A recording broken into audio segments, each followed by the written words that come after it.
One विकास निगम लामता परियोजना के सादाबोड़ी beat के कक्ष क्रमांक 782 में एक वयस्क मादा तेंदुए का शव मिला है, जिसके बाद वरिष्ठ अधिकारियों को सूचना दी गई। सूचना मिलने पर विभाग के वरिष्ठ अधिकारी घटनास्थल पर पहुंचे हैं। पहली नजर में यह पाया गया है कि तेंदुओं के बीच आपसी संघर्ष की वजह से मौत हुई होगी। घटनास्थल को विभाग ने सील कर दिया है ताकि साक्ष्य किसी भी प्रकार से प्रभावित न हो। विभाग के अधिकारियों ने जानकारी दी है कि कल शनिवार को पीएम के बाद विधिवत अंतिम संस्कार किया जाएगा। वयस्क मादा तेंदुए का मिला शव, आपसी संघर्ष का अनुमान। बालाघाट जिले के तिरोड़ी तहसील के वन विकास निगम लामटा परियोजना के जंगल में वयस्क मादा तेंदुए का शव मिला है, जिससे पूरे विभागीय महकमे में हड़कंप मच गया। वन विकास निगम के वरिष्ठ अधिकारी के अनुसार शरीर पर गहरे चोट के निशान, जबड़े और अन्य अंगों पर घाव के निशान हैं, जो प्रारंभिक तौर पर आपसी लड़ाई में मादा तेंदुए की मौत होने की तरफ इशारा कर रहे हैं। मिली जानकारी अनुसार शुक्रवार की दोपहर करीब 2 बजे के आसपास जंगल की नियमित गश्ती करने वाले वन विकास निगम के वन कर्मी को निगम के सादाबोड़ी बीट के कक्ष क्रमांक 782 में चाकाहेटी से सीवनहेटी के बीच जंगल में मादा तेंदुए का शव देखने को मिला, जिसके बाद वन कर्मी ने वरिष्ठ अधिकारियों को सूचना दी। सूचना मिलने पर उप संभागीय प्रबंधक अनिल क्षत्रिय, वन क्षेत्रपाल लालबर्रा विजय कुमरे, वन क्षेत्रपाल दिनेश रामटे के घटना स्थल पर पहुंचे। वन अमले ने घटना स्थल को रस्सी से फेंसिंग कर सील कर दिया है, ताकि तेंदुए के शव के पास किसी की भी एंट्री न हो पाए और घटना स्थल के साक्ष्य प्रभावित न हो और न ही साक्ष्य से किसी प्रकार की कोई छेड़छाड़ हो पाए। डिप्टी डीएम के मुताबिक तेंदुए के शव के अंग पूरी तरह से सुरक्षित हैं। तेंदुए का शव मिलने की जानकारी मिलते ही वन विकास निगम का अमला हरकत में आया और डॉग स्क्वाड की टीम भी मौके पर पहुंची। शनिवार को चिकित्सकों की टीम के आने के बाद घटना स्थल पर ही तेंदुए के शव का पीएम होगा। अनुसूची 1 का संरक्षित प्राणी होने की वजह से राष्ट्रीय बाघ संरक्षण प्राधिकरण और वन्यजीव संरक्षण अधिनियम 1972 के सख्त प्रोटोकॉल के तहत अंतिम संस्कार होगा। बहरहाल तेंदुए की मौत कैसे हुई, इसकी पीएम के आने के बाद ही स्थिति स्पष्ट होगी। फिलहाल विभाग के अधिकारियों ने प्रथम दृष्टया वन्य प्राणियों के आपसी संघर्ष के दौरान मौत होने की संभावना जताई है।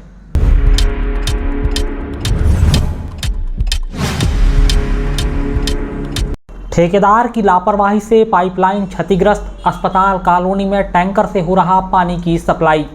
बिना पाइपलाइन का विस्थापन कराए सरकारी अस्पताल की नई इमारत का निर्माण कार्य शुरू होने का दंश अब अस्पताल कॉलोनी में निवास करने वाले करीब 2 दर्जन से भी अधिक परिवारों को झेलना पड़ रहा है। भीषण गर्मी के बीच यहाँ के रहवासियों को पर्याप्त मात्रा में पानी नहीं मिल पा रहा है।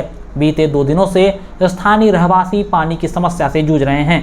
यहाँ के रहवासियों को पीने के पानी से लेकर दैनिक उपयोग के पानी के लिए परेशान होना पड़ रहा है। हालांकि नगर परिषद ने टैंकरों से पानी की सप्लाई की वैकल्पिक व्यवस्था बनाई है। स्थानीय रहवासियों का आरोप है कि बावजूद इसके उन्हें पर्याप्त मात्रा में उपयोग के लिए पानी नहीं मिल पा रहा है। अभी गर्मी के सीजन में पानी की खपत अधिक होती है, किंतु नगर परिषद उतना पानी नहीं दे पा रही है।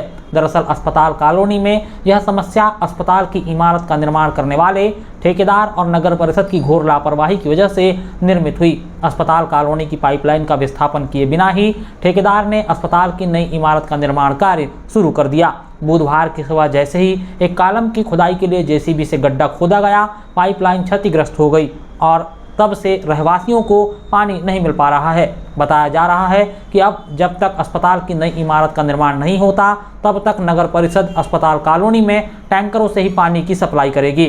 स्थानीय रहवासियों का कहना है कि अगर ऐसा ही हाल रहा तो वह परेशान हो जाएंगे, क्योंकि गर्मी के दिनों में सभी के घरों में दिन रात कूलर चलते हैं, जिसमें पानी की खपत अधिक होती है। वहीं अन्य दैनिक कार्यों के लिए बड़ी मात्रा में पानी का उपयोग होता है। रहवासियों ने बताया कि टैंकरों से मिलने वाले पानी का उपयोग केवल दैनिक कार्यों के लिए किया जा रहा है, क्योंकि टैंकरों की नियमित साफ सफाई नहीं होती। टैंकरों से मिलने वाले पानी भले ही ट्यूबवेल से आ रहा है, किंतु टैंकरों से मिलने वाले पानी की गुणवत्ता पर स्थानीय रहवासी सवाल उठा रहे हैं। ऐसे में उन्होंने आरओ के कैन खरीदना शुरू कर दिए हैं। रहवासियों ने नगर परिषद से तत्काल पाइपलाइन का विस्थापन करने की मांग की है, ताकि पूर्ववत ही पानी की निर्बाध तरीके से सप्लाई शुरू हो सके।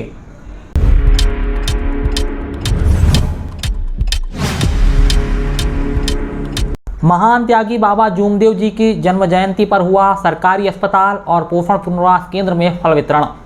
मानव धर्म के संस्थापक महान त्यागी बाबा जूमदेव जी की जयंती आज 3 अप्रैल शुक्रवार को मनाई जा रही है। इस मौके पर कटंगी शहर में परम पूज्य परमात्मा एक सेवक मंडल कटंगी, उमरी और सेवक गणों के द्वारा वीर शिरोमणि महाराणा प्रताप सामुदायिक स्वास्थ्य केंद्र में दोपहर 12:30 बजे पहुंचकर अस्पताल में उपचार के लिए भर्ती मरीजों, उनके परिजनों, पोषण पुनर्वास केंद्र में भर्ती बच्चों, उनकी माताओं और ड्यूटी में तैनात स्वास्थ्य कर्मचारियों को फल वितरित किए गए। बाबा जूमदेव का जन्म 3 अप्रैल 1921 को नागपुर के गोलीबार चौक में एक गरीब बुनकर परिवार में हुआ था। उन्होंने मानवता की सेवा, सत्य और ईमानदारी का संदेश दिया। आज कटंगी क्षेत्र में उनके बड़ी संख्या में अनुयायी हैं जो उनका और उनके विचारों का अनुसरण करते हुए अपने जीवन को बेहतर बना रहे हैं। अस्पताल में फल वितरण के दौरान किशनलाल भोंडेकर, सेवक राम ठौकर, दिलीप मोहबे, मार्गदर्शक ओम प्रकाश सूर्यवंशी, उमेश मात्रे, भुवनलाल कुर्वे, हेमंत पगाड़े सहित अन्य सेवकगण मौजूद रहे।